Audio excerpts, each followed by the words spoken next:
ರಾಮಂಜಿ ಅವರೇ ನಮಸ್ಕಾರ. ನಮಸ್ಕಾರ. ಚೆನ್ನಾಗಿದ್ದೀರಾ? ಚೆನ್ನಾಗಿದೆ. ಈಗ ಈ ಹೂವು ಎಲ್ಲ ನೋಡಿದ್ರೆ ಭಾಳ ನನಗೆ ಎಲ್ಲೋ ವಿದೇಶದಲ್ಲಿ ನೋಡ್ದಂಗೆ ಆಗ್ತಾ ಇದೆ. ಅಷ್ಟು ಚೆನ್ನಾಗಿ ಬೆಳೆದಿದ್ದೀರಿ. ಮೊದಲನೇದಾಗಿ ನಿಮ್ಗೆ ಅಭಿನಂದನೆ. ಇದು 2 ಎಕರೆ ನೀವೇ ಮಾಡಿಸ್ಕೊಟ್ಟಿದ್ದು. ಎಷ್ಟು ಹಾಕಿದ್ದೀರಿ? ಈಗ 4 ಎಕರೆ ಹಾಕಿದ್ದೀವಿ. ಒಟ್ಟು 4 ಎಕರೆ. ಈಗ ಈ ಹೂವು ಇರೋದು 2 ಎಕರೆ ಇದೆ. ಈಗ 2 ಎಕರೆಗೆ ಹೂದು ಮಾತ್ರ ಹೇಳಿ. 2 ಎಕರೆ ಪಾಲಿ ಹೌಸ್ ಮಾಡಿ. ಪಾಲಿಹೌಸ್ ಇತ್ತಾರಲ್ಲ, ಪಾಲಿಹೌಸ್ ಮಾಡಿದ್ವಿ. 1 ಎಕರೆ ಪಾಲಿ ಹೌಸ್ಗೆ ಎಷ್ಟು ದುಡ್ಡು ಆಯ್ತು? 1 ಎಕರೆ ಪಾಲಿಹೌಸ್ಗೆ 18 ಲಕ್ಷ ಆಗುತ್ತೆ. 18 ಲಕ್ಷ ಸರ್ಕಾರ ಕೊಡ್ತಾರೆ. ಒಟ್ಟು 36 ಲಕ್ಷ ಆಗುತ್ತೆ. ಅಲ್ಲಿಗೆ ಸಬ್ಸಿಡಿ ನಮ್ಮ ಗೌರ್ಮೆಂಟ್ ಇಂದ ಎಷ್ಟು ಸಿಕ್ತು? 18 ಲಕ್ಷ ಬಂದಿದೆ 1 ಎಕರೆಗೆ. ಅಲ್ಲಿಗೆ 36 ಲಕ್ಷ ನಮ್ಮ ಕೇಂದ್ರ ಸರ್ಕಾರ, ಮಾನ್ಯ ಮೋದಿ ಸರ್ಕಾರ ಇವತ್ತು ನಿಮಗೆ 36 ಲಕ್ಷ ಸಬ್ಸಿಡಿ ಕೊಟ್ಟಿದ್ದಾರೆ. ನಾನೇ ಅಲ್ವಾ ಮಾಡಿಸ್ಕೊಟ್ಟಿದ್ದೆ.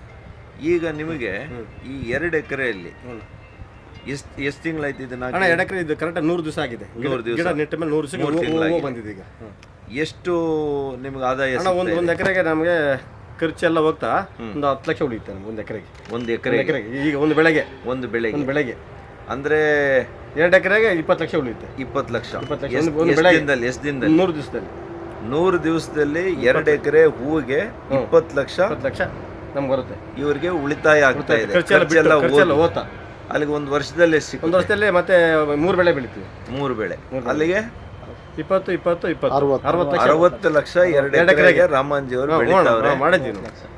ಇದು ಪ್ರಗತಿ ಪರವಾಗಿರ್ತಕ್ಕಂಥ ರೈತರು ಕಷ್ಟಪಟ್ಟು ಮಾಡಿದ್ರೆ ಯಾವ ಉದ್ಯೋಗ, ಸರ್ಕಾರಿ ಉದ್ಯೋಗದಲ್ಲೂ ಇಷ್ಟು ಹಣ ಬರೋದಿಲ್ಲ, ನೀವು ಸಂಪಾದನೆ ಮಾಡ್ಲಿಕ್ಕೆ ಆಗಲ್ಲ. ಇದನ್ನೇ ಮಾನ್ಯ ಪ್ರಧಾನ ಮಂತ್ರಿ ನರೇಂದ್ರ ಮೋದಿಜಿಯವರು ನಮ್ಗೆ ಹೇಳ್ತಾ ಇರೋದಂಥದ್ದು, ರೈತರನ್ನ ನಾವು ಉಳಿಸ್ಬೇಕು, ರೈತನ ಬೆಳೆಸಬೇಕು, ರೈತರ ಆದಾಯ ಹೆಚ್ಚು ಮಾಡಬೇಕು ಅಂದರೆ ಈ ರೀತಿಯಲ್ಲಿ ಒಂದು ಇಂಟೆಗ್ರೇಟೆಡ್, ಇಲ್ಲಿ ಹೂವು ಹಾಕಿದ್ದಾರೆ, ಪಕ್ಕದಲ್ಲಿ ಹಣ್ಣು ಹಾಕಿದ್ದಾರೆ, ದ್ರಾಕ್ಷಿ ಹಣ್ಣು, ಹೀಗೆ ಒಂದೇ ಜಮೀನಿನಲ್ಲಿ ಹಲವಾರು ರೀತಿಯ ಬೆಳೆಗಳನ್ನು ಬೆಳೆದಾಗ ಅವರಿಗೆ ಹೆಚ್ಚಿನ ಒಂದು ಆದಾಯ ಬರಲಿಕ್ಕೆ ಸಾಧ್ಯ ಆಗ್ತದೆ.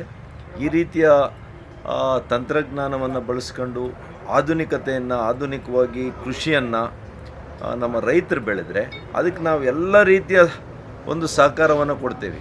ಅದಕ್ಕೆ ನಾನು ಮನವಿ ಮಾಡ್ತೇನೆ ನಮ್ಮ ರೈತರಲ್ಲಿ, ಮೊದಲು ನೀವು ಮಣ್ಣಿನ ಪರೀಕ್ಷೆಯ ಕಾರ್ಡನ್ನು ಮಾಡಿಸ್ಕೊಳ್ಳಿ. ಯಾಕೆಂದರೆ ನಿಮ್ಮ ಮಣ್ಣಿನಲ್ಲಿ ಏನು ಬೆಳೀಲಿಕ್ಕೆ ಸಾಧ್ಯ ಇದೆ, ಫಲವತ್ತತೆ ಎಷ್ಟಿದೆ ಅನ್ನೋಂಥದ್ದನ್ನು ಕೃಷಿ ಅಧಿಕಾರಿಗಳು ಹೇಳ್ತಾರೆ.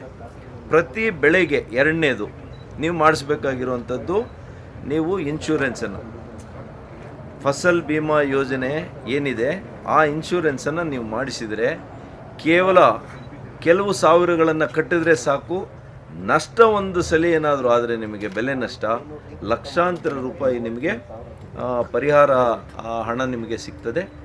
ಈ ರೀತಿಯಲ್ಲಿ ಅನೇಕ ಕಾರ್ಯಕ್ರಮಗಳು ಮಾನ್ಯ ಪ್ರಧಾನಿಜಿಯವರು ಮಾಡ್ತಾ ಇದ್ದಾರೆ ಕೃಷಿಕರಿಗೆ, ಈ ದೇಶದ ಬೆನ್ನೆಲುಬು ರೈತರಿಗೆ.